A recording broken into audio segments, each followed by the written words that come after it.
और जिस तरह से ममता जी ने ये सुझाव दिया कि विपक्षी नेताओं की बैठक पटना में हो, यानी दिल्ली के बजाय पटना में होनी चाहिए, यानी नीतीश कुमार के हाथों में ही सारी कमान होनी चाहिए कोऑर्डिनेशन की, क्या इसका ये भी मतलब है? तमाम ऐसे सवाल हैं।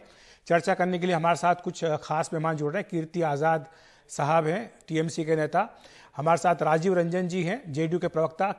कीर्ति निधि पांडे हैं, समाजवादी पार्टी की प्रवक्ता। गौतम लाहिड़ी जी हैं, वरिष्ठ पत्रकार। और हमारे साथ अपराजिता सारंगी जी भी जुड़ गई हैं, बीजेपी की सांसद।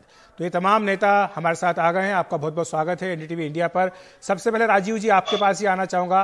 नीतीश जी की जो ये मुहिम है, जिसके बारे में पहले ये कहा गया कि वो क्या खुद एक कोऑर्डिनेटर की भूमिका निभाना चाहते हैं, क्या वो उसी भूमिका में आना चाहते हैं जिस तरह की भूमिका हमने देखा था कि हरकिशन सिंह सुरजी साहब के पास थी? क्या वैसी भूमिका, या फिर जो बात बार बार आपकी पार्टी के लोग कहते हैं कि नहीं वो तो पीएम मटेरियल है, तो वो उस इच्छा को पूरी करने के लिए मीटिंग्स हो रही है? देखिए, सबसे पहले दो चीजें मैं स्पष्ट करना चाहूंगा। हमारी पार्टी का ऑफिशियल जो पॉलिटिकल रिजोल्यूशन है उसमें यह कहा गया कि नीतीश कुमार जी पीएम पद के उम्मीदवार नहीं थे। नीतीश कुमार जी ने अनेक अवसरों पर खुद को उम्मीदवार नहीं माना है। जहां तक कुछ नेताओं की बात है, हर व्यक्ति नीतीश कुमार जी को जो उनके साथ जुड़ा है वो निसंदेह चाहता है कि वो देश की अगुवाई करे, लेकिन व्यापक हित में क्या हो ये नीतीश कुमार जी आज समझ गए हैं। और बिहार में एक सफल प्रयोग जब हुआ महागठबंधन का, 7 दलों को मिलकर सरकार बनाने का जब वातावरण बना और नीतीश कुमार जी ने उस गठबंधन की अगुवाई की, तो पूरे देश में उम्मीदें जमी। अब ये जो पिछले दिनों जो राहुल गांधी जी या अपने इंट्रो में कई बातें बताई, लेफ्ट फ्रंट के नेताओं से, अरविंद केजरीवाल जी से, ममता जी से और अब अखिलेश यादव जी से, ये सिलसिला यही नहीं रुकेगा। देश के अनेक राज्यों के जो महत्वपूर्ण नेता हैं, जो 2024 के चुनाव में महत्वपूर्ण भूमिका का निर्वहन कर सकते हैं, उन सब से उनकी मुलाकात होगी। अब उनकी भूमिका ऑफिशियली कोऑर्डिनेटर की है या उनका जो अनुभव है गठबंधन राजनीति को लेकर, सबको लेकर चलने का जो मादा है और सब उन पर भरोसा करते हैं, इसलिए अगर उनको ये कुछ दलों ने मिलकर आगे बढ़ाया तो उसके सकारात्मक नतीजे मिल रहे जी। और हमें ये विश्वास है ये एक तार्किक परिणति पर पहुंचेगा। 2024 में कीर्ति आजाद साहब को मैं लाना चाहूंगा राजीव जी इसमें, क्योंकि क्या कीर्ति आजाद साहब ऐसा है कि ममता बनर्जी सीधे कांग्रेस से बात नहीं करना चाहती, इसलिए नीतीश कुमार वाया मीडिया के जरिए कांग्रेस से बात करवा रहे हैं? ऐसी कोई बात नहीं है, यह तो तय हो गया। आपको मालूम है जिस समय राहुल गांधी का डिस्क्वालिफिकेशन हुआ था उस समय हम सभी एकत्रित हुए थे, क्योंकि हम ये कह रहे थे कि लोकतंत्र को बहुत बड़ा खतरा है और जिस प्रकार की सजा दी गई है, ऐसी सजा ऐसे मामलों में 2-2 साल तक की नहीं मिली जो 6 साल के लिए किसी को डिस्क्वालीफाई कर देता है। तो यह बात तो मैं आपकी पहले एक अलग कर दूं, लेकिन अभी जो रंजन जी ने ये बात कही है बिल्कुल उचित कही है और सही कही है कि सभी लोग एकत्रित हो रहे हैं। और ममता दीदी ने ये बात कही है कि हमारी अगर दृष्टि ठीक हो और हमारी दिशा ठीक हो तो हम अपना आगे मैनिफेस्टो बनाएं और सब एकजुट होकर इस तानाशाही के विरुद्ध, जो लोकतंत्र को एक बहुत बड़ा खतरा है, जो लोकतंत्र को खत्म कर रहा है, उसके विरुद्ध हम लड़ाई लड़ सकें। तो यह बात बड़े ही स्पष्ट रूप से ममता जी ने कही है। और जहां तक नीतीश जी की बात है और ममता जी की बात है, यह लोग नरेंद्र मोदी जी से बहुत ही वरिष्ठ हैं, बहुत सीनियर हैं, उनके बहुत पहले से लोग राजनीति कर रहे हैं और इस प्रकार की जनता के अंदर इसके अंदर रहे हैं। तो यह देखा जाए तो एक मुख्य रूप से सभी लोगों को एकत्रित होना, और खास करके क्योंकि नीतीश जी हिंदी हार्टलैंड से आते हैं, एक यह बात हो गई, तो उसमें भी एक उनको अच्छा एडवांटेज मिल जाता है। जी कीर्ति जी, आपसे ये प्रश्न, अखिलेश यादव के साथ उनकी मुलाकात चल रही है, अखिलेश जी भी स्पष्ट कर चुके हैं कि कांग्रेस के साथ अब कोई गठबंधन नहीं होगा उत्तर प्रदेश में, तो फिर वैसे में विपक्षी एकता कैसे सिरे चढ़ेगी? क्योंकि जब आप अलग अलग चुनाव लड़ते हुए नजर आएंगे उत्तर प्रदेश जैसे महत्वपूर्ण राज्य में, तो फिर विपक्षी एकता कहां होगी? नहीं, ऐसा तय हो सकता है कि जो जहां पर ज्यादा अपना प्रभाव वर्चस्व रखता हो वो अधिक से अधिक सीटें रखे। हो सकता है कुछ सीटें वो दूसरे को छोड़े। तो यह मामला, मुझे प्रसन्नता इस बात की है कि मामला अभी से शुरू हो गया है कि यदि कोई ऐसी अड़चनें बीच में आएंगी तो इतना समय है कि उन अड़चनों को दूर किया जा सकता है। यह तो बहुत लोग भी कह रहे हैं, दक्षिण में भी अगर आप जाएंगे तो जो केसीआर है वह भी कांग्रेस के साथ नहीं लड़ना चाहते हैं, उनको भी नहीं रखना चाहते हैं। तो अब मान लीजिए राजस्थान में, मध्य प्रदेश में, छत्तीसगढ़ में, इन सब जगहों पे कांग्रेस काफी प्रबल दावेदार है, जबरदस्त इनकी अच्छी संगठन का कार्य है। पंजाब में तो इन्होंने अभी हार मार दी है। तो ऐसी जगहों पर हो सकता है कुछ मिलजुल कर ऐसा कोई फॉर्मूला सामने आएगा जिसमें सभी संतुष्ट रहेंगे, खुश रहेंगे और तानाशाही से हम मुक्ति पाएंगे 2024। जी बिल्कुल, देखना होगा आगे किस तरह का स्वरूप ये लेता है विपक्षी एकता का। हमारे साथ कीर्ति निधि पांडे जी भी हैं, समाजवादी पार्टी की प्रवक्ता। कीर्ति, आपसे यही प्रश्न, जब ये बात होती है फार्मूले के तहत कि एक सीट पर एक ही उम्मीदवार बीजेपी के उम्मीदवार के खिलाफ खड़ा हो, तो क्या उत्तर प्रदेश में संभव है? क्योंकि वहां तो अखिलेश यादव कह चुके हैं कि कांग्रेस के साथ कोई गठबंधन नहीं करेंगे, बहन जी ने भी बोल दिया। देखिए, समाजवादी पार्टी के राष्ट्रीय अध्यक्ष आदरणीय अखिलेश यादव जी गैर बीजेपी और गैर कांग्रेस की बात की, लेकिन एक बात जरूर कहा और बराबर कहा कि कोई एक गठबंधन अलायंस जरूर आएगा चुनाव आते आते जो भारतीय जनता पार्टी के खिलाफ मजबूती से लड़ेगा। एक ऐसी सरकार के खिलाफ मजबूती से गठबंधन बनेगा जो महंगाई बढ़ाने वाली सरकार है, जो बेरोजगारी बढ़ाने वाली सरकार है, जो किसानों की आय आज तक दूनी नहीं कर पाई।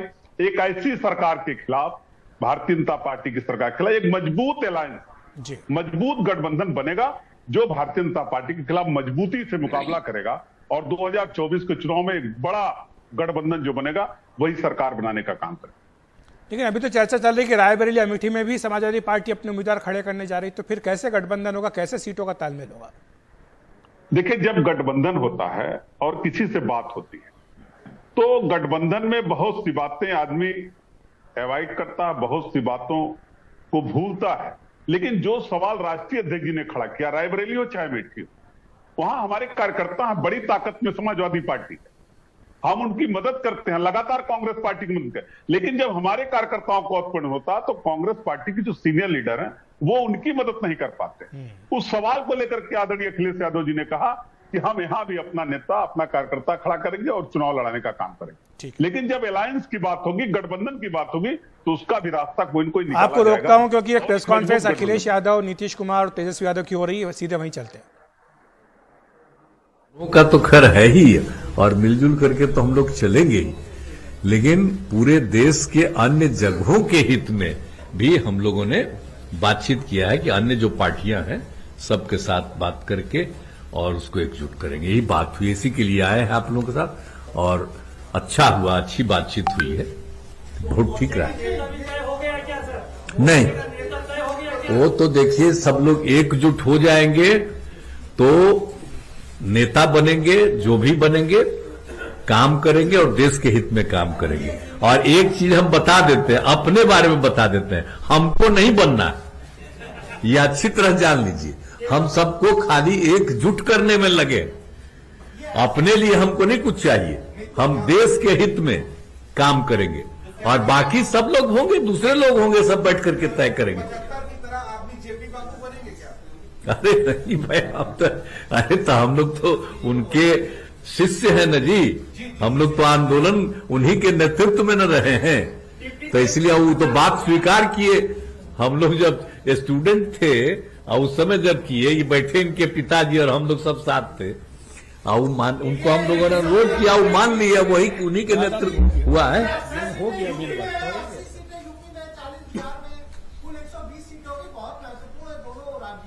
अरे बहुत आपको हम इतना ही कहेंगे कि हम लोग जो प्रेम के साथ और जो आपस में मिल करके आगे करेंगे तो आप देख लीजिएगा कि रिजल्ट बहुत अच्छा रहेगा।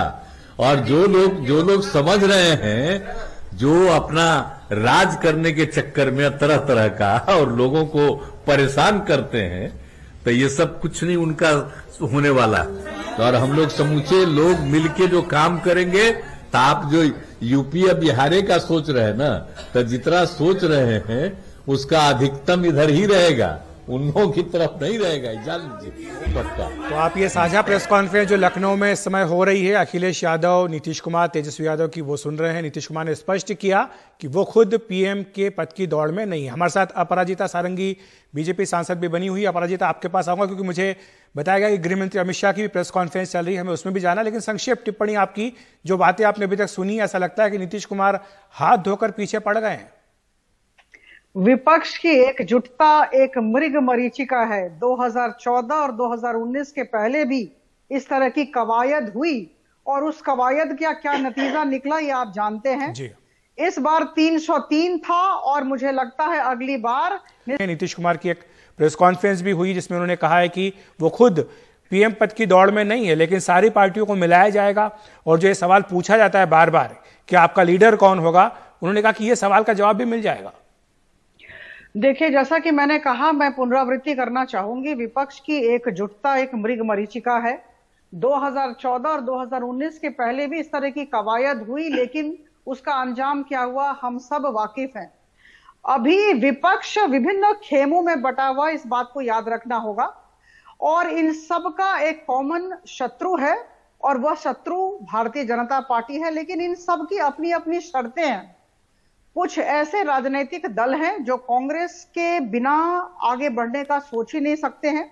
लालू यादव हो, तेजस्वी यादव हो, नीतीश कुमार हो या फिर शरद पवार हो, इन्हें लगता है कि कांग्रेस का विकल्प ही नहीं है, कांग्रेस को लेकर ही चलना होगा। और कुछ ऐसे राजनीतिक नेता हैं, केसीआर, ममता बनर्जी और अखिलेश यादव जैसे लोग, इन्हें लगता है कि कांग्रेस और कांग्रेस के नेतृत्व से कुछ नहीं होने वाला है, उनके कांग्रेस के नेतृत्व से इन्हें परहेज है। तो मैं तो पहले ये जानना चाहूंगी, दो प्रश्न इनके समक्ष रखना चाहूंगी। पहली बात, पहला प्रश्न, इनका रोड मैप क्या है, इनका कॉमन एजेंडा क्या है, और दूसरा, सबको जोड़ने वाला इनका चेहरा कौन है। यह कह देना कि अभी जरूरत नहीं है, मुझे लगता है यह बिल्कुल अपरिपक्वता है। सबको जोड़ने वाले चेहरे की अभी ही जरूरत है। ठीक है। कहते हैं ना, मिले सुर मेरा तुम्हारा तो सुर बने हमारा। ये हमारा सुर कब बनेगा, मुझे लगता है हम जैसे लोगों को देखने की इच्छा है। आशा करती हूं ये दिखेगा, क्योंकि लोकतंत्र में एक सशक्त विपक्ष बहुत जरूरी है और अभी तक मुझे लग रहा है विपक्ष हमें निराश कर रहा है। ठीक है। गौतम लाहिड़ी साहब भी हमारे साथ वरिष्ठ पत्रकार जुड़े हुए हैं। गौतम जी, आपके पास आना चाहूंगा। आज जो मीटिंग हुई है नीतीश कुमार ममता बनर्जी की, उसे आप किस तरह से देखते हैं? क्योंकि ममता बनर्जी ये स्पष्ट कर चुकी है एक तरह से कि कांग्रेस पार्टी के साथ तो वो नहीं जाना चाहती है, क्योंकि जिस तरह से बाई इलेक्शन का भी रिजल्ट आया था, उन्होंने तो यहां तक कह दिया था कि कांग्रेस और बीजेपी आपस में मिले हुए हैं। अखिलेश जी, बिल्कुल आपका निष्कर्ष तो सही है। ये मैं देखता हूँ एक शुरुआत है, इसमें अगले क्या निष्कर्ष निकलेगा आज से बोलना मुश्किल है। लेकिन खुद जैसे नीतीश कुमार बहुत सालों के बाद ममता बनर्जी का वो सेक्रेटेरिएट में गए, उनका कमरे में बैठे, ये बहुत सालों के बाद ही घटना है। निश्चित तौर पर एक फोटो जिसको आप कहते हैं कि पहले नीतीश कुमार दिल्ली से शुरू करके अभी कलकत्ता तक पहुंचे, उसके बाद लखनऊ, देश में एक महल था कि अपोजिशन बिखरे हुए है, कोई एकजुटता नहीं है।